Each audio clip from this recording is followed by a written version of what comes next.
రాత్రికాల సమయంలో దేవుడి సన్నిధిలో హాజరైనటువంటి నా తోటి సహోదరులకు సోదరిమలందరికీ నా వందనాలు చెల్లిస్తున్నాను. ఇలాగా తన ఇంటి వద్ద కృతజ్ఞత కూడికి పెట్టుకోవడానికి అవకాశం లేని వాళ్ళు ఇలా చర్చ్ బిల్డింగుల్లోనే ఏర్పాటు చేసుకోవడం అనేది చాలా మంచిదండి. అందుకే మన పెద్దలు అంటారు, మనసు ఉంటే మార్గం ఉంటుందండి. కొంతమంది ఏమంటారండి, మా ఇంట్లో నప్పదండి, మా ఇంట్లో ఒప్పుకోరండి అంటారు. ఇంకా వాళ్ళు ఎప్పుడు పెట్టుకోరు. కానీ ఆలోచిస్తే ఏదో దేవుడు మనకి సహాయం చేస్తాడండి. ఒకళ్ళు తీర్పుదనన్న ఒకళ్ళు ఎప్పుడైనా మన శాంతిని దేవుడు అడిగాడు అనుకోండి, అమ్మ ఎప్పుడైనా కృతజ్ఞత కూడి పెట్టావా అంటే, పెట్టానండి చర్చ్ బిల్డింగ్లో చెప్పుకుంటుందండి. అవునా కాదమ్మా? నిజంగానే. కాబట్టి ఇలాంటి కార్యక్రమాలు అందరూ చేయాలండి. అందరూ కృతజ్ఞత దేవుడికి చెల్లించేవారుగానే ఉండాలని నేను కోరుతూ ఉన్నానండి. ఈ కూటాన్ని ఏర్పాటు చేసిన సోదరి శాంతిని మనస్ఫూర్తిగా అభినందిస్తున్నానండి.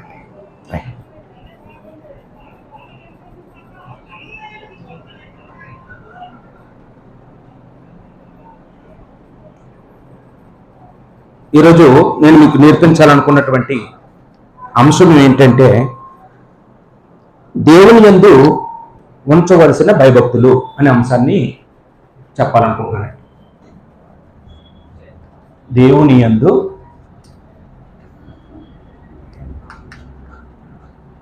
ఉంచవలసిన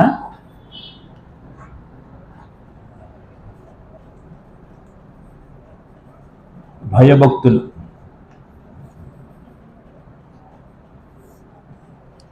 దేవుని యందు ఉంచవలసిన భయభక్తులు. భయము భక్తి అనేవి జంట పదాలండి. ఒకదానిని విడిచి ఇంకొకటి వాడబడవు. ఆ రెండు కలిసే ఉంటాయండి. ఉదాహరణకి మనం కొన్ని జంట పదాలని తరచూ వాడుతూ ఉంటాం. మంచి చెడు అంటాం, అలాగే కష్టం సుఖం అంటాం, వినయము విధేయత అంటాం, లాభము నష్టము అంటాం కదండి.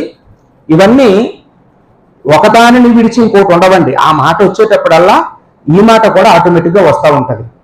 ఆ మాట రావడమే కాదండి, దేవుడు మన దగ్గర నుంచి ఈ రెండు కోరుతున్నాడా, ఏదో ఒకటేనా? భక్తి ఉంటే చాలు, నా యందు భయం అక్కర్లేదు అంటున్నాడా? లేక భయం ఉంటే చాలు, భక్తి అక్కర్లేదు అంటున్నాడా? దేవుడు రెండు కలిసి ఉంటేనే యాక్సెప్ట్ చేస్తాడండి. అందుకని మనం ఈ పాఠానికి ఏం పేరు పెట్టుకున్నామండి? దేవుని యందు ఉంచవలసిన భయభక్తులు అని. వాస్తవానికి ఒక మనిషికి భయం ఎప్పుడు వస్తుంది? ఒక మనిషి ఎప్పుడు భయపడతాడు? లోకంలో ఒక మనిషి ఎప్పుడు భయపడుతున్నాడండి ఏండి? తప్పు చేసి దొరికిన తర్వాత. తప్పులు చాలాసార్లు చేస్తాడు, దొరకకపోతే భయం ఉండదండి, ఇంకా దర్జాగా చేస్తుంటాడు. ఒకరోజు దొరికిపోయాడు అనుకోండి, ఆ రోజు భయపడతాడండి. బైబిల్లో మొట్టమొదటిసారిగా దేవుడి యందు భయపడినటువంటి వ్యక్తి ఎవరమ్మా? ఆదాము హవ్వలండి. ఆదాము హవ్వలు ఎందుకు భయపడ్డారు? దేవుడు తినొద్దని ఆజ్ఞాపించిన మంచి చెడ్డల వృక్షఫలాన్ని తిన్నందువల్ల వాళ్ళ కళ్ళు తెరవబడి వాళ్ళు దిగంబరులుగా ఉన్నామని తెలుసుకున్నారు. తర్వాత వాళ్ళకి భయం వచ్చింది, దోషారోపణ వచ్చింది. ఏంటండి, చాలా చాలా వాళ్ళకి దోష శిక్షలుగా చాలా వచ్చాయండి. అందులో ఒకటి ఏంటంటే భయం. ఆదాంకి ఎప్పుడు భయం వచ్చింది? తప్పు చేసిన తర్వాత ఎవడైనా భయపడతాడు. ఏమండి, లోకంలో ఎవరైనా తప్పు చేసి ఆ తప్పు రుజువైన తర్వాత ఎవరైనా సరెండర్ అవుతారు, ఎవరైనా భయపడతారు, ఎవరైనా తగ్గిపోతారు. కానీ దేవుడు తప్పు చేసిన తర్వాత కలిగే భయాన్ని దేవుడు కోరుతున్నాడా? లేకపోతే తప్పు చేయకుండానే భయం ముందుగా ఉండాలా? మనకి తప్పు చేశాక వచ్చే భయం చెడ్డదండి. తప్పు చేయకుండానే ముందుగానే మనం దేవుని యందు భయం కలిగి ఉంటే ఆ భయం ఎంతో గొప్పది. ఒకసారి 4వ కీర్తన 4వ వచనంలో మనం చదివితే 4వ కీర్తన 4వ వచనంలో భయము నుండి పాపము చేయుకుడి అన్నాడు. భయము నుండి పాపం చేయుకుడి. పాపం చేశాక భయపడండి అనలేదండి. ముందే భయం, ముందే భయపడాలి. ముందు భయపడినోడు పాపం చేయకుండా ఉంటాడు. పాపం చేసిన తర్వాత కలిగే భయం అది దేవుడికి అక్కర్లేదండి. ఆ భయం కాదు దేవుడు కోరేది. మొదటగానే భయం ఉండాలి. ఒక వ్యక్తి దేవుడి యందు భయభక్తులు కలిగి ఉంటే ఏం చేస్తాడో అక్కడే రాయబడిందండి.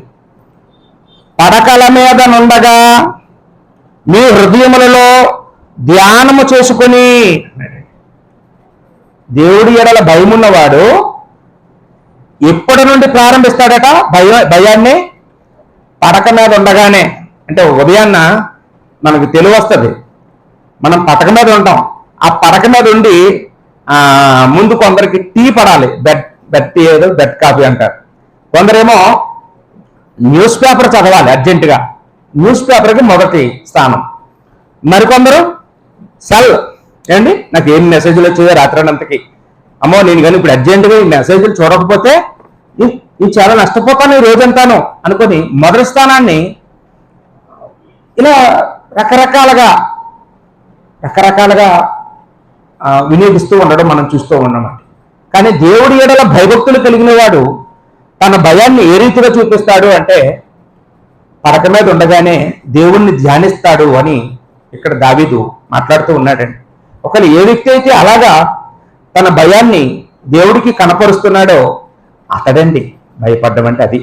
అంతేగాని పాపం చేసిన తర్వాత, నేరం రుజువైన తర్వాత అప్పుడు భయపడిన అతడు దేవుడికి భయపడినవాడు కానే కాడు. ప్రస్తుత సమాజంలో ఎవరి పట్ల ఎవరికి భయాలు లేవండి. తల్లిదండ్రుల పట్ల పిల్లలకి భయం లేదు, ఉపాధ్యాయుల పట్ల విద్యార్థులకు భయం లేదు, లేకపోతే సువార్థికుడి పట్ల సంఘ సభ్యులకి భయం లేదు, లేకపోతే చట్టం పట్ల నేరస్తులకి భయం లేదండి, లేక సమాజానికి భయం లేదు. ఒక నిమిషం ఆలోచన చేస్తే అసలు కంటికి కనబడుతున్నారు వీళ్ళందరూ. ఏమండి, తల్లిదండ్రులు కనపడుతున్నారా? కనపడుతున్నారు. తల్లిదండ్రులు కనపడుతున్నారు, ఉపాధ్యాయులు కనపడుతున్నారు, సమాజం కనపడుతుంది, సువార్థికులు కనపడుతున్నారు, చట్టం కనపడుతుంది. రోజు చట్టం తన పని తాను చేసుకుంటూ పోతుంది. మనం చూస్తున్నాం. చట్టం ఎవరికి చుట్టం కాదు, రోజు చూస్తున్నాం. కానీ ఎవరైనా భయపడుతున్నారండి? ఎవరూ భయపడలేదండి. కంటికి కనపడుతున్న మనిషికే మనిషి భయపడినప్పుడు కంటికి కనపడిన దేవుడికి ఎలా భయపడతాడండి? ఏమండి, కంటికి కనపడిన దేవుడికి భయపడే అవకాశం ఉందా? ముందు ఎవరికి భయపడితే తర్వాత దేవుడికి కూడా భయపడతాం. ఏమండి, ముందు తల్లిదండ్రులు అంటేనే భయం లేనప్పుడు దేవుడి ఎట్లా భయం ఎప్పుడు వస్తుంది చెప్పండి? ఒకవేళ దేవుడు అంటే చాలా భయం అండి, దేవుడు అంటే చాలా భక్తి అండి అన్నవాడు తల్లిదండ్రులకి ఏం చేస్తాడండి? భయపడతాడు. తండ్రికి భయపడతాడు, తండ్రికి ఇవ్వవలసిన రెస్పెక్ట్ ఇస్తాడు, తల్లికి ఇవ్వవలసిన గౌరవం ఇస్తాడండి. అదేవిధంగా ఉపాధ్యాయుడికి ఇవ్వవలసిన గౌరవం ఇస్తాడు. అదేవిధంగా చట్టానికి ఒక అధికారికి ఇవ్వవలసిన గౌరవాన్ని ఇస్తాడండి. అసలు ఈరోజు ఎందుకు మనిషికి భయం లేదు అని మనం ఆలోచన చేస్తే ప్రసంగి గ్రంథంలో 8వ అధ్యాయము, ప్రసంగి గ్రంథము 8వ అధ్యాయము 11వ వచనంలో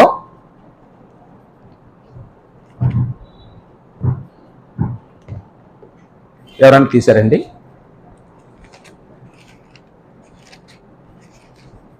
ప్రసంగి గ్రంథం 8వ అధ్యాయము 11వ వచనం చదువుతున్నానండి. దుష్క్రియకు తగిన శిక్ష శీఘ్రముగా కలగకపోవట చూచి మనుషులు భయమును విడిచి హృదయపూర్వకముగా దుష్క్రియలు చేయుదురు. సొలొమోను గారు బాగా రీసెర్చ్ చేశాడంటండి. అసలు మనిషి ఎందుకు నేరం చేస్తున్నాడు, మనిషి ఎందుకు తప్పు చేస్తున్నాడు అని అంటే, దుష్క్రియకు తగిన శిక్ష వెంటనే పడకపోవడం వల్ల ఏం చేస్తున్నాడండి, నిన్న తప్పు చేశాను, నాకు ఏ శిక్ష రాలేదు, ఈరోజు చేశాను, నన్ను ఎవరు ఏం అడగలేదు, నాకేం అవ్వలేదు, కాబట్టి రేపు చేస్తాను. మనిషి ఎందుకు భయపడలేదండి? దుష్క్రియకు తగిన శిక్ష శీఘ్రముగా కలగకపోవట చూచి మనుషులు భయం విడిచిపెట్టేశారు. నిర్భయంగా ఏం చేస్తున్నారండి? హృదయపూర్వకముగా అన్నాడు, ఆ మాట వాడటండి. హృదయపూర్వకముగా దుష్క్రియలు చేయుచున్నారు అని సొలొమోను గారు మనకి ఈ విషయాన్ని తెలియజేస్తూ ఉన్నాడండి. చాలా మంది అభిప్రాయం ఏంటంటే,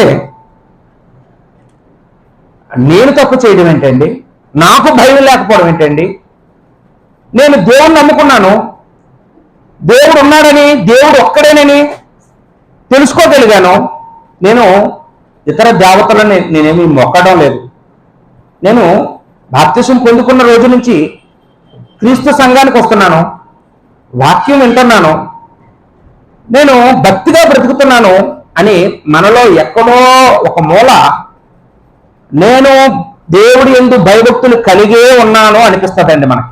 నాకు కూడా, నీకే కాదు మనందరికీ కూడా గుడ్డి నమ్మకం ఏంటండి, మనల్ని మనమే మోసం చేసుకుంటూ ఉంటామండి ఈ విషయంలో. ఎవరైనా నీకు అసలు భక్తి లేదు, నువ్వు భక్తిహీనుడు అంటే ఒప్పుకుంటావా? ఎవరిని చూపిస్తాం? ఎవరైతే ఆరాధనకు రావటం లేదో వాళ్ళకంటే నేనే బెస్ట్. ఆమెమో వస్తాడు కానీ 3 వారాలకు ఒకసారి వస్తాడు, నేను 1 వారం కూడా. అతనైతే వస్తాడు కానీ ఆలస్యంగా వస్తాడు, నేనైతే కరెక్ట్ టైంకి వస్తాను. వీళ్ళు కరెక్ట్గా వస్తారు కానీ ఎప్పుడు శ్రద్ధగా వాక్యం వినరు.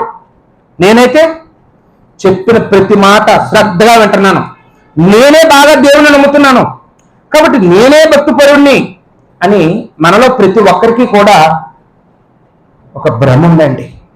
యాకోబు గారు తాను రాసిన పత్రికలో, యాకోబు పత్రిక 2వ అధ్యాయము 19వ వచనాన్ని మనం చూద్దామండి. యాకోబు పత్రిక 2వ అధ్యాయము 19వ వచనంలో యాకోబు గారు అలాంటి అభిప్రాయం ఉన్న మనుషులతో మాట్లాడుతూ ఉన్నాడండి. దేవుడు ఒక్కడే అని నీవు నమ్ముచున్నావు, అలాగనే నమ్ముట మంచిదే, దయ్యములను నమ్మి వణుకుచున్నవి వ్యర్థుడా అన్నాడండి.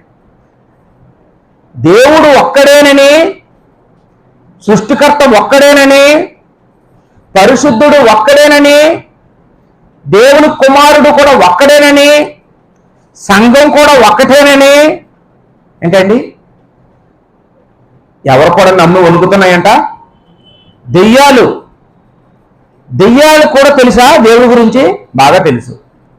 నీకంటే నాకంటే ముందే వాటికి తెలుసండి. మనం ఆలస్యంగా తెలుసుకున్నాం. జస్ట్ మనం ఒక 20 సంవత్సరాలకి పూర్వం, ఒక 30 సంవత్సరాలకు పూర్వం దేవుడు ఒక్కడేనని తెలుసుకోగలిగాం. అంతవరకు 3 కోటి దేవుళ్ళు ఉన్నారు అనుకున్నాం, అవునా కదండి? దెయ్యాలకు ఎప్పుడు తెలుసు దేవుడు ఒక్కడేనని? అప్పుడు పరలోకంలో దేవుడి చేత భూమి మీదకి త్రోసివేయబడక మునిపే ఎక్కడున్నాడండి సాతాను? దేవుడి దగ్గరే ఉన్నాడు, దేవుడితోనే ఉన్నాడు. కాబట్టి దేవుడు ఒక్కడేనని సాతానికి బాగా తెలుసా, మనకు బాగా తెలుసా అంటే సాతానికి బాగా తెలుసండి. కాబట్టి ఇప్పుడు దేవుడిని నువ్వు నమ్ముతున్నావు, అదే నేను నమ్ముతున్నాను, దెయ్యం నమ్ముతుంది, అంటే సాతాను నమ్ముతుంది, లేకపోతే నమ్ముతున్నాడు, క్షమించండి. ఏంటండి మనిషికి దెయ్యానికి తేడా ఏంటి? మనమేమో బైబిల్ పట్టుకొని తిరుగుతున్నాం, సాతాను తిరగటం లేదు. మనమేమో ఆరాధనకు వస్తున్నాం, సాతాను ఆరాధనకి మళ్ళా రాడేంటి? వస్తాడు. ఎప్పుడు వస్తాడు తెలుసా? సరిగ్గా వాక్యం అయిపోయిన తర్వాత వస్తాడండి. వచ్చి ఏం చేస్తాడండి? బైబిల్లో రాయబడింది, విత్తబడిన వాక్యాన్ని ఎత్తుకొని పోవడానికి వస్తాడంటండి. ఇలాగా చూడండి, కొంతమంది చిన్నపిల్లలకి ఏదైనా కొనేలా ఇస్తారు చేతికి, వెంటనే కాకులో గద్దలో వచ్చి ఏం చేస్తాయి? తన్నుకొని పోతుంటాయి. సాతాను గారు కూడా మనకి నేర్పించబడుతున్న మాటలు ఏం చేస్తాడండి? ఎత్తుకొని పోవడానికి తప్పనిసరిగా వస్తాడు. అంతే తప్ప మనలాగా సాతాను పాటలు పాడడం, మనలాగా ప్రార్థన చేయడు, మనలాగా మారు మనసు పొందడు, మనలాగా నోట్స్ రాసుకోడండి. అంతే తేడా. సాతానికి మనకి ఏంటండి తేడా? అంతే తేడా అండి. సాతాను భయభక్తులు కలిగి ఉండడం, మనం ఉండవు, లేకపోతే మనం ఉండటం లేదు. సాతాను భయభక్తులు కలిగి ఉండడం ఎప్పటికీ చివరి వరకు, యేసుప్రభు రెండో రాకడ వరకు. సాతాను మారుతాడమ్మా? ఎప్పుడైనా మారుతాడా? వాడి కొరకు సిద్ధం చేయబడినటువంటి నిత్య నరకాగ్నికి వెళ్ళిపోయే వరకు కూడా సాతాను మారడం, మనం మారడం. అంతే తేడా అని యాకోబు గారు చాలా గట్టిగా ఈ మాటలు మనకి చెప్పడం అనేది చూస్తూ ఉన్నామండి. వాస్తవానికి మనకి పెద్దగా వాక్యం తెలియకపోవడం వల్ల ఏదో పై మాటలు చదువుకున్నప్పుడు నేను భక్తుణ్ణి, నేను భయభక్తులు కలిగి ఉన్నాను, నా భక్తి నాకు చాలు, నేనే అందరికంటే గొప్ప అనే భ్రమలో ఉండిపోవడం వల్ల మనం ఎదగలేకపోతున్నామండి. మనం ఎదగలేకపోవడానికి కారణం అదొకటి. యాకోబు గారు యాకోబు రాసిన పత్రికలో 1వ అధ్యాయం 27వ వచనంలో భక్తి గురించి మాట్లాడాడు. ఏమన్నాడు చూడండి అక్కడే, తండ్రి అయిన దేవుని ఎదుట పవిత్రమునో నిష్కళంకమునైన భక్తి ఏదనగా. ఎవరి ఎదుట అండి భక్తి ఉండాలి అంటున్నాడు? తండ్రి అయిన దేవుని ఎదుట. ఇప్పుడు దేవుని ఎదుట భక్తి పరులవని నిరూపించుకోవడం సులువా? మనుషుల ఎదుట భక్తి పరులవని నిరూపించుకోవడం సులువా? చెప్పండమ్మా, చెప్పండి. దేవుని ఎదుట భక్తి పరులవని నిరూపించుకోవడం ఈజీయా? మనుషుల ఎదుట భక్తి పరులవని నిరూపించుకోవడం ఈజీయా? మనుషుల ఎదుట చాలా సులువండి. మనుషులు పైరూపం చూస్తారు ఎప్పుడు కూడా. చూడండి, మంచి వైట్ అండ్ వైట్ బట్టలు వేసుకొని, ఒక చక్కగా బైబిల్ పట్టుకొని, చెంగేసుకొని కొంతమంది నడుచుకొని వెళ్తున్నారు అనుకోండి, ఏమనుకుంటారండి? ఎంత భక్తి పరులో, ఈ రాత్రిపూట ప్రార్థనకి వెళ్ళొస్తున్నారు, ఈ చలిలో వెళ్తున్నారు, ఈ వర్షంలో వెళ్తున్నారు అని వాళ్ళ బట్టలు చూసిన వాళ్ళు. ఏమండి, ప్రతి మతానికి కొన్ని కలర్స్ ఉన్నాయి కదండి. ఎవరి మతంలో వాళ్ళు వాళ్ళ డ్రెస్ కోడ్ని బట్టి వాళ్ళు భక్తులు అంటారు. కొంతమంది తల బాగా పెంచుతారు, ఏమంటే మొక్కుకున్నానండి అంటారు. ఆయన్ని ఏమంటారు? భక్తుడు. ఏమండి, అంటే ఈరోజు ఎవరైతే ఎక్కడైనా దైవ కార్యక్రమాలు జరిగితే అక్కడికి హాజరవుతున్నారో వాళ్ళందరినీ ఏమంటారండి? భక్తులు. ఈరోజు ఈ పండగకి ఇన్ని వేల మంది భక్తులు హాజరయ్యారు అని రేపు పేపర్లో వేస్తారు. ఏమంటారు అక్కడికి వెళ్ళిన వాళ్ళందరినీ? భక్తులు. ఏం చూసి భక్తులని చెప్తున్నారు? అక్కడికి వెళ్ళడాన్ని బట్టి. ఏంటి, దేవుడి యొక్క గుడి దగ్గరికి వెళ్ళినంత మాత్రాన భక్తులా? ఏమండి, బట్టలు మార్చుకుంటే భక్తులా? పాటలు పాడిన వాళ్ళు భక్తులా? ప్రార్థన చేసిన వాళ్ళు భక్తులా? వాక్యం చెప్పినంత మాత్రాన భక్తులా? మనుషులు దృష్టిలో భక్తిపరులు అనిపించుకోవడానికి చాలా చాలా తేలిక, చాలా సులువు. కానీ దేవుని ఎదుట భక్తిపరులు అనిపించుకోవడానికి చాలా కష్టం. అందుకే ఇక్కడ యాకోబు గారు 2 సంగతులు చెప్పారండి. ఈ 2 పాస్ అయితే దేవుని ఎదుట కూడా భక్తిపరులుగా ఉండగలము అని. ఏంటి చేయాలి? దేవుని ఎదుట భక్తిపరులుగా ఉండాలంటే ఏంటేంటి పాస్ అవ్వాలంట? నెంబర్ 1, దిక్కులేని పిల్లలను, విధవరాండ్రను, వారి ఇబ్బందులలో పరామర్శించుట. ఎవరిని పరామర్శించాలి? దిక్కులేని పిల్లల్ని. దిక్కులేని పిల్లలంటే అమ్మ నాన్న చనిపోయిన వాళ్ళు, అమ్మ నాన్న రోగిష్ఠులైతే ఆ తల్లిదండ్రులు ఆ పిల్లలకి ఏం చేయలేరు, వాళ్ళు పేషెంట్లు. కాబట్టి ఆ పిల్లలు ఇప్పుడు ఎవరండి? దిక్కులేని వాళ్ళు. కొందరు చనిపోతారు, కొందరు బ్రతుకుండి చచ్చిన వారితో సమానం. వాళ్ళు సహకరించరు. అప్పుడు ఏం చేయాలండి? వాళ్ళ పట్ల మనం ప్రేమ చూపించాలి. విధవరాళ్ళ పట్ల ప్రేమ చూపించాలి. దేవుడు పాత నిబంధన అంతటిలో కూడా విధవరాళ్ళని ప్రేమించండి, కరుణించండి, సహాయం చేయండి అనే బోధేనండి. ఎప్పుడైతే ఇశ్రాయేలీయులు విధవరాళ్ళని చిన్న చూపు చూశారో వెంటనే వాళ్ళ దేశానికి కరువు వచ్చేసేలా చేసేవాడండి. మనం మన ఆదివారం చెప్పుకున్నాం ఆ పాఠాన్ని. దేవుడు ఎప్పుడూ కూడా విధవరాళ్ళ పక్షంగా వాదించమని చెప్తూ ఉన్నాడండి. విధవరాళ్ళ పక్షంగా దేవుడు ఉంటాడు, కనికరం గలవాడు.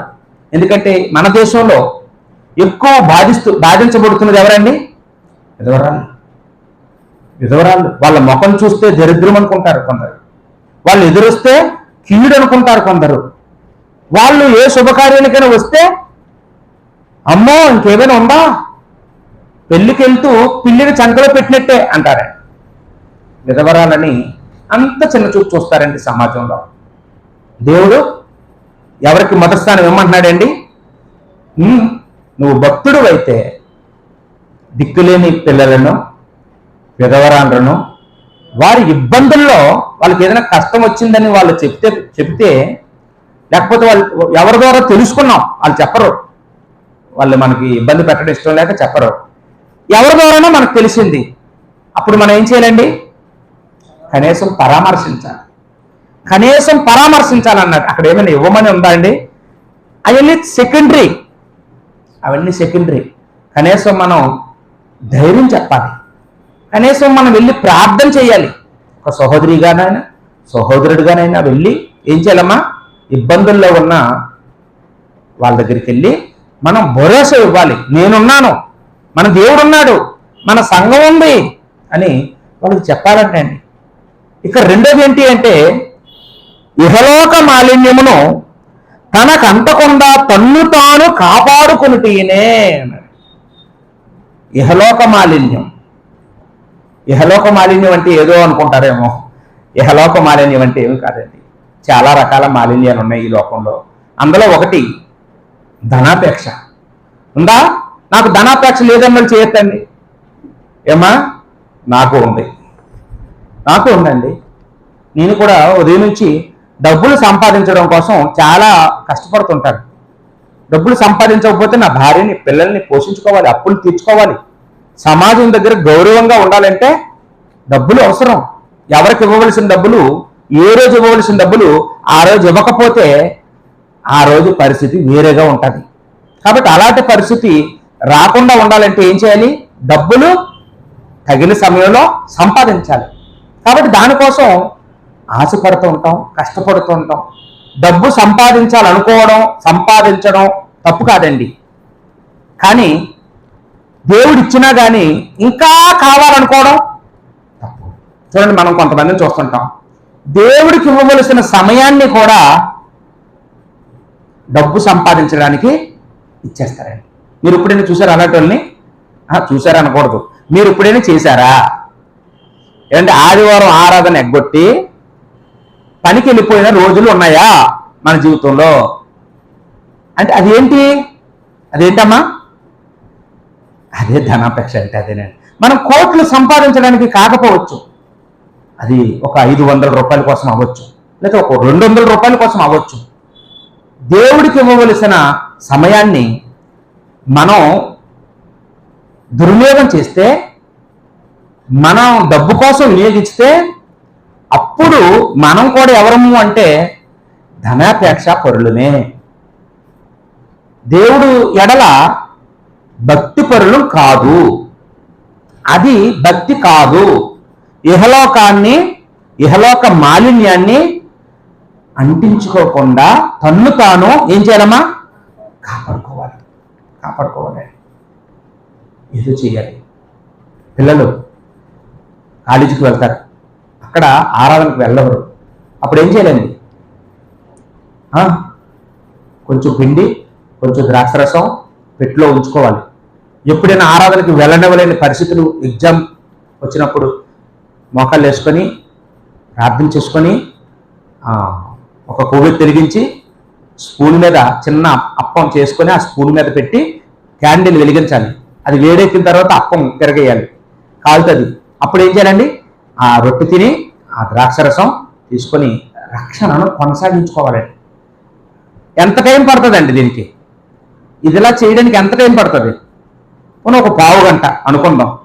ఏంటి, ఒక పావు గంట దేవుడి కోసం కేటాయించగలమా, కేటాయించలేమా? రోజు మొత్తం మీద ఆదివారం కేటాయించగలం.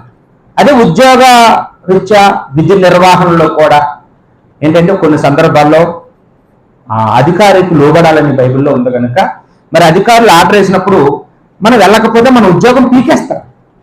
అప్పుడు ఉద్యోగాన్ని కోల్పోవడానికి ఎవరి నుంచి సాహసించకూడదు. ఇప్పుడు ఏం చేయాలండి? యేసు ప్రభు చెప్పినట్టు దేవుడిది దేవుడికి, కైసరిది కైసరికి చెయ్యాలండి. దేవుడి సమయాన్ని దేవుడికి ఇవ్వాలి. ఏదో టైంలో నీకు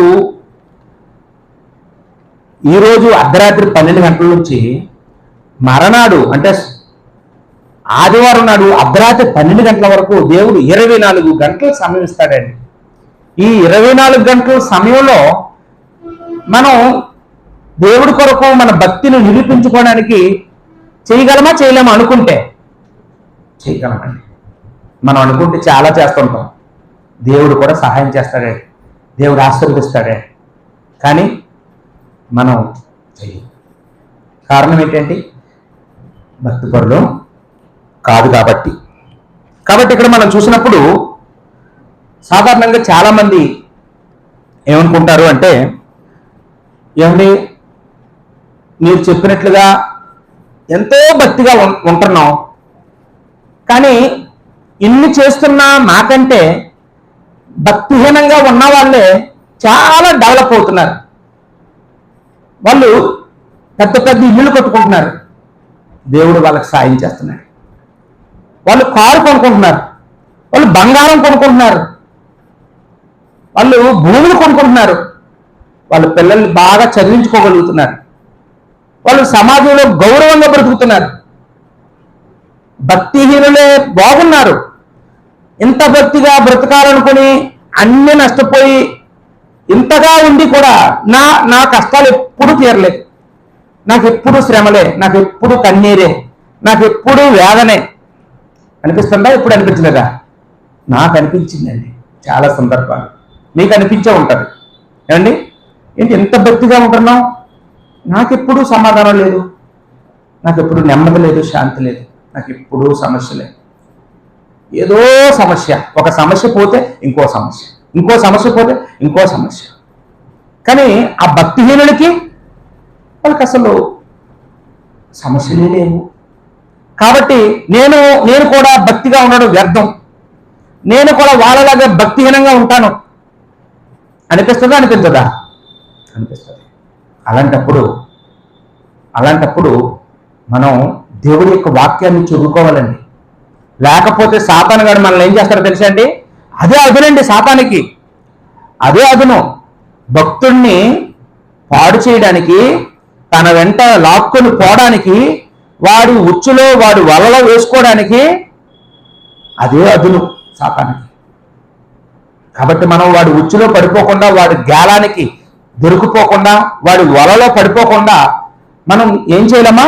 దేవుని యొక్క వాక్యాన్ని చదువుకోవాలి. బైబిల్లో ఒక ఆయన అలాగే చేశాడంటే అండి, 73వ కీర్తనలో, 73వ కీర్తన అంటే ఆసాపు రాసినటువంటి కీర్తన అండి ఇది. ఆసాపు అనే వ్యక్తి ఒక కీర్తన రాశాడు. ఆయన ఎందుకు రాశాడు అంటే 73వ కీర్తన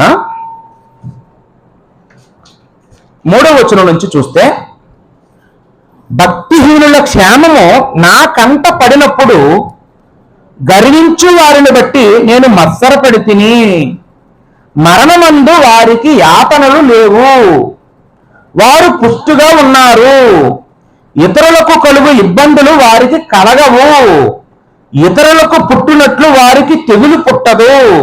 ఏంటండి, వాళ్ళకి ఏ రోగాలు రావు, ఏ జబ్బులు రావు, పుష్టిగా నిబ్బరంగా ఉంటున్నారు అంటున్నాడండి. వాళ్ళకి ఏ ఆతరణలు లేవు. కావున గర్వము కంఠహారము వలె వారిని చుట్టుకొనుచున్నది, వస్త్రము వలె వారు బలత్కారము ధరించుకొందురు, క్రొవ్వు చేత వారి కన్నులు మెరకలై ఉన్నవి. ఇవన్నీ అతని బాధకి కారణాలండి. ఈ ఆసాపు అనే వ్యక్తి భక్తిపరుడు, భక్తిగానే బ్రతుకుతున్నాడు. కానీ అతని జీవితంలో ఎప్పుడు కూడా శ్రమలేనట, రోగాలేనట, కష్టాలేనట, ఎప్పుడు సమస్యలేనట. కానీ అతను చూస్తున్న భక్తిహీనులు మాత్రం వాళ్ళు చాలా హుషారుగా, యాక్టివ్గా, సంతోషంగా, చింత లేకుండా ఉన్నారు అని చెప్తూ ఉన్నాడండి. అప్పుడు ఇవన్నీ చూసిన తర్వాత ఆయన ఏం చేయాలి అనుకున్నాడంట. అప్పుడు ఒక ఆలోచన వచ్చిందట అండి. 17వ వచనం దగ్గరికి వచ్చేటప్పటికి 17వ వచనంలో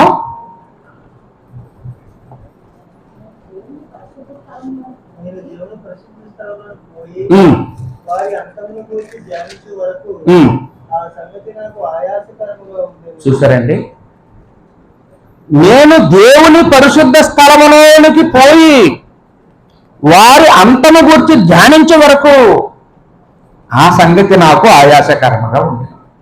అంటే ఇప్పుడంటే మనం దేవుడు మందిరానికి వచ్చిన తర్వాతే కాదండి, మన చేతిలోనే ఇప్పుడు వాక్యం ఉంది, బైబిల్ ఉంది. వాళ్ళకి అవకాశం ఉందండి. పాత నిబంధనలో వాక్యం అందరి చేతిలో ఉండేది కాదు, దేవాలయంలో మాత్రమే ఉండేది. ఇప్పుడు మనమండి మన ఇళ్లలోనే ఉంది, మన సెల్ ఫోన్లో కూడా ఉంది వాక్యం కదండి.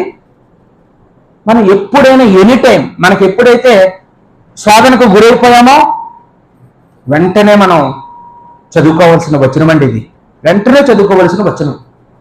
అప్పుడు ఏమైందట ఇతనికి? 17వ వచనం చదవగానే, నేను దేవుని పరిశుద్ధ స్థలములోనికి పోయి వారి అంతమును గురించి ధ్యానించే వరకు ఆ సంగతి నాకు ఆయాసకరముగా ఉండెను. నిశ్చయముగా చాలండి, అక్కడ ఆలోచనలోనే వారి అంతము గూర్చి ధ్యానించే వరకు ఏమొచ్చిందట ఇతనికి ఐడియా? దేవుడు ఏం ఆలోచన కలుగు చేశాడు? మరి నాయనా, వాళ్ళు ఇల్లు కట్టుకుంటారు, బంగారం కొనుక్కుంటారు, భూములు కొనుక్కుంటారు, డబ్బు సంపాదిస్తారు, పుష్టిగా ఉంటారు, వాళ్ళకి రోగాలు రావు. కానీ ఏదో ఒక రోజు వారు చనిపోతారు. వారంతం ఏంటి, నీ అంతం ఏంటి అని దేవుడు చెప్పాడంటే, చనిపోయిన తర్వాత వాళ్ళకి బ్రతుకుందా? ఉంది. ఎక్కడికి వెళ్తారు? నరకానికి. నువ్వెక్కడికి వెళ్తావు? ఇక్కడ కష్టాలే, ఇక్కడ నెమ్మది లేదు. లాజరుకి భూమి మీద నెమ్మది ఉందా? లేదండి. ఆకలితో, వెంగిలి తింటూ, కురుపులతో, ఏమండి చాలా భయంకరమైన రోగాలతో బ్రతికాడు. కానీ ఒకరోజు ధనవంతుడు చనిపోయాడు, లాజరు చనిపోయాడు. అప్పుడు ధనవంతుడు అంతం ఏంటండి? వేదనకరమైన స్థలంలో భయంకరమైన వేదన భరించలేక కేకలు, అరుపులు, మంటలు, బాధ పడలేకపోతున్నాడు. లాజరు నెమ్మది పొందుతున్నాడు. ఇప్పుడు మనం ఎప్పుడైనా సరే కానీ మనకి ఇలాంటి ఆలోచన వచ్చినప్పుడు చర్చికి రావడం మానేయడం, ప్రార్థన చేసుకోవడం మానేయడం, ఏంటండి సహవాసానికి దూరం అయిపోవడం, బైబిల్ చదువుకోవడం మానేయడం, ఇలాంటి చేయకూడదండి. మన వాక్యం చదువుకుంటే దేవుడు మనకి కావలసినంత హెచ్చరికను ఇస్తాడండి. అంటే మన జీవితం దేవుడి చేతిలో ఉంది. మన జీవితమే కాదు, ఈ భూమి మీద ఉన్న ప్రతి మనిషి జీవితం ఎవరి చేతిలో ఉందండి? దేవుడి చేతిలో ఉంది. ఎంతసేపు అండి వాళ్ళ జీవితాలు తలక్రిందులు చేయడం, కష్టాల్లో ఉన్న వాళ్ళకి నెమ్మదిలో ఉన్న వాళ్ళకి కష్టాలను ఇవ్వడం దేవుడికి ఎంతసేపు అండి? చిటికలో పనండి. చిటికలో పని. మనం 2023 సంవత్సరంలో ఫిబ్రవరి 6వ తారీఖున ఒక సంఘటన ప్రపంచాన్ని కదిలించింది. ఏంటో తెలుసా అండి? టర్కీలో భూకంపం వచ్చింది. 6 సెకండ్లు వచ్చిందటండి భూకంపం. ఆ భూకంపం వచ్చినప్పుడు 25,000 మంది చనిపోయారండి. ఆ రోజు 25,000 మంది. ఆ 25,000 మంది గురించి పేపర్లో పెద్దగా రాయలేదు, కానీ ఒక ధనవంతుడి గురించి మాత్రం టర్కీ భూకంపం నేర్పిన గుణపాఠం అని ఒక వ్యక్తి గురించి రాశారండి. ఎవరంటే ఒక ధనవంతుడు. ఆయనకి చాలా భవనాలు ఉన్నాయట. నెలొచ్చేటప్పటికి అద్దె డబ్బులు లక్షల్లో అతని అకౌంట్లో పడతా ఉంటుంది. తిండికి లోటు లేదు, బట్టకు లోటు లేదు, సుఖానికి లోటు లేదు. చాలా చాలా భోగ విలాసవంతంగా బ్రతికేవాడంటండి. ఆ భూకంపం తర్వాత అతను ఎలాగో బ్రతికే ఉన్నాడు. కానీ భూకంపం ఆగిపోయిన తర్వాత ప్రభుత్వం సహాయ చర్యలు చేస్తుంటారు కదండి. వాళ్ళకి ఏదైనా నీళ్ళు ఇవ్వడం, వాళ్ళకి ఏదైనా ఆహారం పెట్టడం చేస్తారు కదా. అప్పుడు అందరూ ప్రభుత్వం ఇచ్చే రొట్టె ముక్కలు తీసుకోవడానికి లైన్ కడుతుంటే ఆయన కూడా దీనంగా వాళ్ళు ఇచ్చే రొట్టె ముక్కలు వైపు ఆశగా చూశాడంటండి. 6 క్షణాల ముందు నేను కోటీశ్వరుణ్ణి, 6 క్షణాల తర్వాత నేను దిక్కులేని అనాథను, ఒక్క పైసా లేని అనాథని. పేక మేడల్లా అతను కట్టుకున్న భవనాలన్నీ ఏమైపోయాయండి? కళ్ళ ముందే కుప్పకూలిపోయాయండి. మన జీవితాన్ని దేవుడు తిరగరాయడం ఎంతసేపు అండి?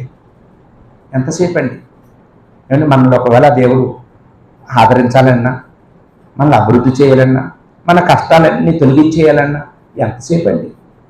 పౌలు గారు ముమ్మారు ప్రార్థన చేశారంట. అయ్యా, నా కష్టాలన్నీ, నా శ్రమలు, నా ముళ్ళు తొలగించేయండి, నేను భరించలేకపోతున్నానని 3 సార్లు మనలాగే అడిగారట. అప్పుడు దేవుడేమన్నాడండి?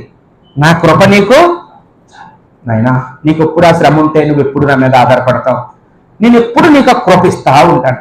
నీకు ఆ శ్రమే లేకపోతే నువ్వు నన్ను మర్చిపోతావేమో, నువ్వు నాకు దూరం అయిపోతావేమో.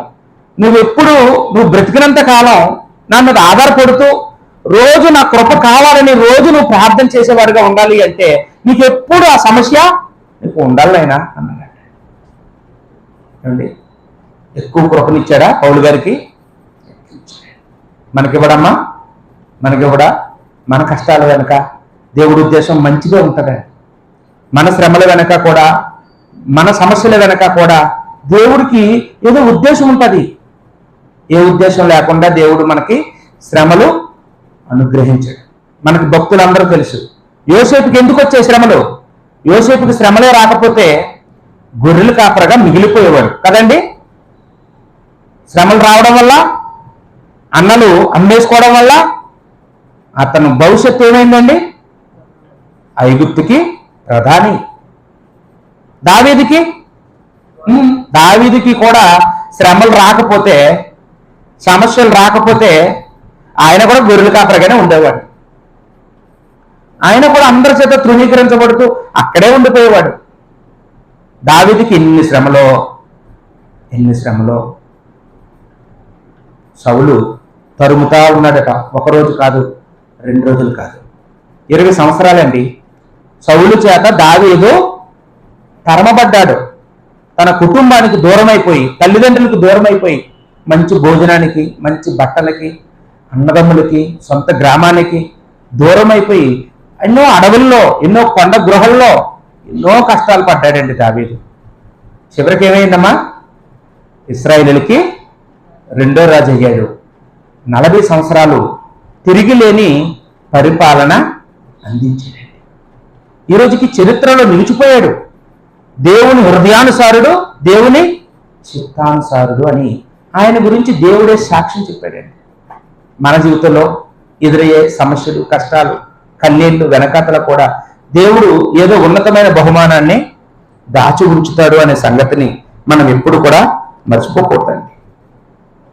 సామెతల గ్రంథం 8వ అధ్యాయం 13వ వచనం చూస్తే, దేవుడు యందు భయభక్తులు కలిగి ఉన్న వ్యక్తి గురించి మాట్లాడుతూ ఉన్నాడండి. సామెతల గ్రంథం 8వ అధ్యాయము 13వ వచనంలో, యెహోవా యందు భయభక్తులు కలిగి ఉండుట చెడుతనము నసహించుకొనుటయే. యెహోవా యందు భయభక్తులు కలిగి ఉంటే చెడుతనం నశించుకుంటామండి. చెడుతనము అంటే ఏంటండి? చెడుతనం అంటే చెప్పండి అండి. మీకు ఎప్పుడైనా అబద్ధాలు ఆడేవాళ్ళు పక్కన కూర్చుంటే ఏమైనా బాధ వచ్చింది? ఎప్పుడైనా బాధ వేసిందా? బూతు మాటలు మాట్లాడే వాళ్ళ దగ్గర కూర్చుంటే ఎంజాయ్ చేస్తున్నారా, అసహించుకుంటున్నారా? కుళ్ళు జోకులు వేసే వాళ్ళు చూస్తే టైంపాస్ బాగా అవుతుందా, అసహించుకుంటున్నారా?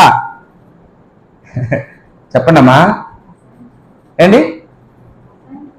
ఒకరి మీద ఒకరు చెడ్డ మాటలు చెప్తుంటారు చూడండి. అత్తగారి మీద కోడలు, కోడల మీద అత్త చెప్తూ ఉంటారు పక్కింటి వాళ్ళకి. ఎంత బాగా వింటారు తెలుసండి వాళ్ళు. అమ్మయ్య ఈరోజు సీరియల్ చూడక్కర్లేదు, ఇది భలే ఉంది ఈ స్టోరీ అని చెప్పి ఏం చేస్తారండి? ఎంజాయ్ చేస్తారండి. భక్తిపరులు అంటే ఏంటండి అర్థం? భక్తిపరులు అంటే ఏంటి? యెహోవా యందు భయభక్తులు కలిగి ఉంటే చెడుతనాన్ని అసహించుకోవాలి. అది చెడ్డది అని నీకు దేవుడు తెలియజేస్తే, అమ్మ నాన్న ద్వారా తెలియజేస్తారండి. దేవుడు వచ్చి చెప్తాడా ఇది చెడ్డది అని? ఎవరు చెప్తారండి? మొట్టమొదటి గురువు ఎవరు? తల్లిదండ్రులు. తల్లిదండ్రులు చెప్పాలా చెప్పకూడదా? చెప్తున్నారు మీ పిల్లలకి. అదే చెడ్డ పని మనం చేస్తే చెప్పగలమా? తాగే తండ్రి కొడుక్కి ఇది తాగకూడదని చెప్తాడా? మార్కారు. మీ అబ్బాయి పెద్ద అయిన తర్వాత ఒకవేళ మీరు తాగితే మీ కొడుక్కి తాగకూడదు, నరకానికి వెళ్ళిపోతాం అని చెప్పగలవా? చెప్తావా? మీకు అర్థం అవ్వలేదు. మీరు తాగుతూ ఉంటే ఎలా చెప్పగలరు? మీరు మానేస్తే చెప్పగలరు.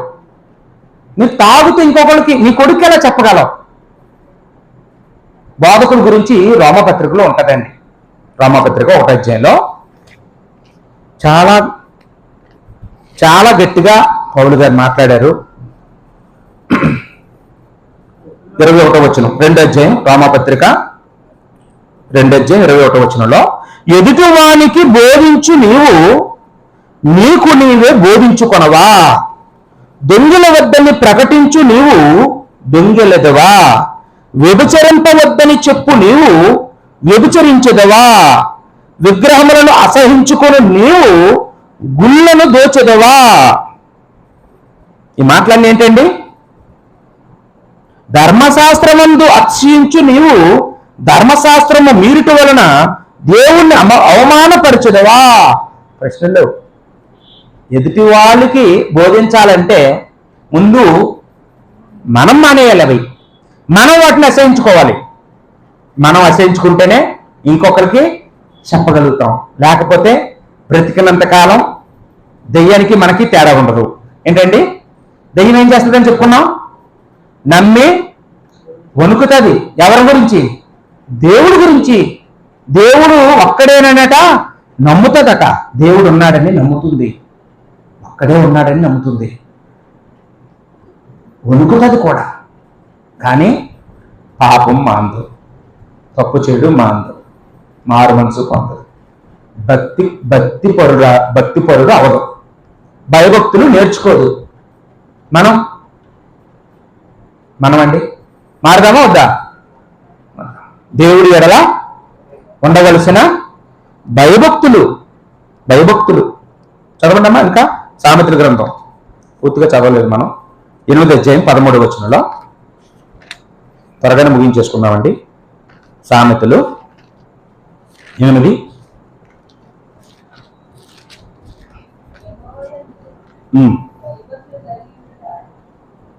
గర్వమును ఇంకా 3 కొనసాగిస్తున్నాడండి.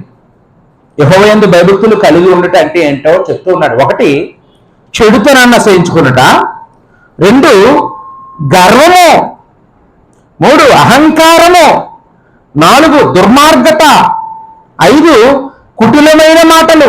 కుటిలమైన మాటలు అంటే ఇక్కడ అక్కడ చెప్పడం, అక్కడవి ఇక్కడ చెప్పడం. దీన్ని కుటిలమైన మాటలు అంటారు. ఇవి ఉండకూడదటండి. గర్వం ఉందా లేదా? గర్వం మనలో ఉంటే నేనెందుకు తగ్గాలి, నేనెందుకు మాట్లాడాలి, నేనెందుకు పలకరించాలి, నేనెందుకు తగ్గించుకోవాలి అనుకుంటున్నామంటే మనం ఎవరండి? గర్విష్ఠులం. గర్విష్ఠులు అంటే ఎవరు? భక్తిపరులు కానివారు, యెహోవా యందు భయభక్తులు లేనివారు అని చెప్తున్నాడండి. అహంకారము అన్నాడు, దుర్మార్గత అన్నాడు, కుటిలమైన మాటలు, ఇవన్నీ అసహించుకోవాలండి. చెడుతనాన్ని అసహించుకోవడం అంటే ఏంటి వివరించాడు. చెడుతనం అసహించుకోవడం అంటే ఏంటో ఈ 4 మాటలతో మనకి వివరించడం అనేది ఇక్కడ చూస్తూ ఉన్నామండి. ఇవన్నీ మనం ఎందుకు అసహించుకోవాలి? ఇవన్నీ దేవుడికి కూడా అసహ్యం కనుక. దేవుడికి గర్వం ఇష్టం ఉండదండి. దేవుడికి ఎప్పుడు గర్వం ఇష్టం ఉండదు. గర్వించే వాళ్ళని దేవుడు ఏం చేశాడు? గడ్డి తినిపించాడు, గర్వాన్ని అణిచేశాడు. కాబట్టి ఎప్పుడు కూడా దేవుడికి గర్వం ఇష్టం ఉంటుంది. దేవుడు మనలో గర్వాన్ని ఎప్పుడు చూడకూడదు. సామెతల గ్రంథంలోనే దేవుడు యందు భయభక్తులు కలిగి ఉంటే లాభం ఏంటో చెప్తున్నాడు. 1వ అధ్యాయము 7వ వచనంలో దేవుడు యందు భయభక్తులు కలిగి ఉండడం అంటే ఏంటో ఇప్పుడు వరకు నేర్చుకున్నాం. లాభం ఏంటో చూద్దామండి. యెహోవా యందు భయభక్తులు కలిగి ఉండుట తెలివికి మూలం. ఏంటండి? ఏమొస్తుంది? తెలివి. తెలివి ఎక్కడుంది? పుస్తకాల్లో ఉందా? తెలివి ఎక్కడుంది? దేవుళ్ళో ఉంది. నువ్వు దేవుడి యందు భయభక్తులు కలిగి ఉంటే నీకు మార్కులు వస్తాయి అని ఎప్పుడైనా మీ పిల్లలకు చెప్పారా? నువ్వు స్టేట్ ఫస్ట్ రావాలన్నా ఎవరి చేతిలో ఉంది? దేవుడి చేతిలో ఉందండి. బుద్ధి జ్ఞాన సర్వ సంపదలు ఆయన చేతిలో ఉన్నాయి. చదువుకోగానే నీకు వెంటనే జాబ్ కూడా ఇచ్చేది ఎవరండి? దేవుడే. నువ్వు ఒక అధికారిగా నిన్ను దేవుడు కూర్చోబెట్టగలడు. దేవుడికి అసాధ్యమైనది ఏది లేదండి. తెలివిని ఇస్తాడట. 2వ అధ్యాయం 5వ వచనం చూడండి. సామెతలు 2:5లో యెహోవా యందు భయభక్తులు కలిగి ఉండుట ఎట్టుదో నీవు గ్రహించదవు, దేవుని గురించి విజ్ఞానము నీకు లభించును అన్నాడు. ఏమిస్తాడన్నాడు ఇక్కడ? దేవుడి యందు భయభక్తులు కలిగి ఉంటే విజ్ఞానం. విజ్ఞానం పుస్తకాల్లో లేదు, విజ్ఞానం దేవుడిలో ఉంది. దేవుడి యందు మనం భయభక్తులు కలిగి ఉంటే దేవుడు విజ్ఞానం ఇస్తాడు. బైబిల్లో ఎవరికైనా అలా ఇచ్చాడంటే 10 జ్ఞానాన్ని ఇచ్చాడా? ఎవరెవరికి ఇచ్చాడు? దానియేలు, షడ్రకు, మేషకు, అబేద్నెగోలుకి ఆ బబులోనులో ఉన్నవా మంత్రగాళ్ళందరికంటే, గారిడి వాళ్ళందరికంటే, శకునుగాళ్ళందరికంటే 10 జ్ఞానాన్ని ఇచ్చాడా లేదా? ఇచ్చాడు. ఇంకెవరికి ఇచ్చాడు? సొలొమోనుకి ఇచ్చాడు. సొలొమోనుకి ఇచ్చాడు కదండి. ఎంత జ్ఞానం అండి! అతనికి ముందు కానీ, సొలొమోనుకి ముందు తరంలో కానీ, సొలొమోను తర్వాత తరంలో కానీ యేసుప్రభు వరకు, అంటే యేసుప్రభు తప్ప బైబిల్ హిస్టరీలో అంత జ్ఞానవంతుడు ఎవరైనా ఉన్నారండి? ఎవరు లేరు. దేవుడు ఎందుకు ఇచ్చాడు తెలుసా? సొలొమోనుకి ఏం చూసి ఇచ్చాడమ్మా? భయభక్తులు. ఏం చూసి ఇచ్చాడమ్మా? భయభక్తులు. మనం భయభక్తులు కలిగి ఉంటే దేవుడు మనకి తెలివినిస్తాడు, విజ్ఞానాన్ని ఇస్తాడు. 22 సామెత 4వ వచనం. 22:4 యెహోవా యందు భయభక్తులు కలిగి ఉండుట వినయమునకు ప్రతిఫలము. వినయం ఏమొస్తుందమ్మా మనకి? భయభక్తులు ఉంటే వినయం. చూడండి, కొంతమంది పిల్లలు నెమ్మదిగా ఉంటారండి. పిలిస్తే పలుకుతారు, ఏదైనా పని చెప్తే చేస్తారు, మర్యాదగా అందరితో మాట్లాడతారు. ఎంతవరకు ప్రవర్తించాలో అంతవరకు హద్దుల్లో ఉంటారండి. ఎలా వచ్చింది వాళ్ళకి ఆ గుణం? ఎలా వచ్చిందండి? దేవుడు యందు భయభక్తులు కలిగి ఉంటే దేవుడు వినయం వస్తుందండి. చూడండి, నాశనానికి ముందేమో గర్వం వస్తుంది, వినయం వచ్చిన తర్వాత ఏమొస్తుందో చెప్తున్నాడండి. వినయం వస్తే ఏమొస్తుంది?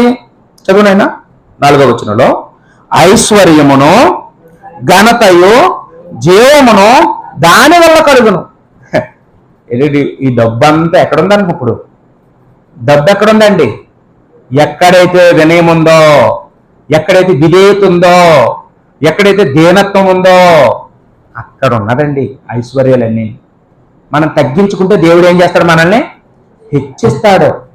వినయం కూడా దేవుడు ఇచ్చేటటువంటి బహుమానం. బహుమానం అండి అది. ఎవరికిస్తాడు బహుమానం? ఎవరికిస్తారు? భక్తిపరుడికి. ఎవరికమ్మా? దేవుడి యందు భయభక్తులు కలిగిన వారికి. అందుకే ప్రసంగి గారు, అదే సొలొమోను గారు ఒక మాట మాట్లాడతాడు ప్రసంగి గ్రంథంలో 12:13 ప్రసంగి 12:13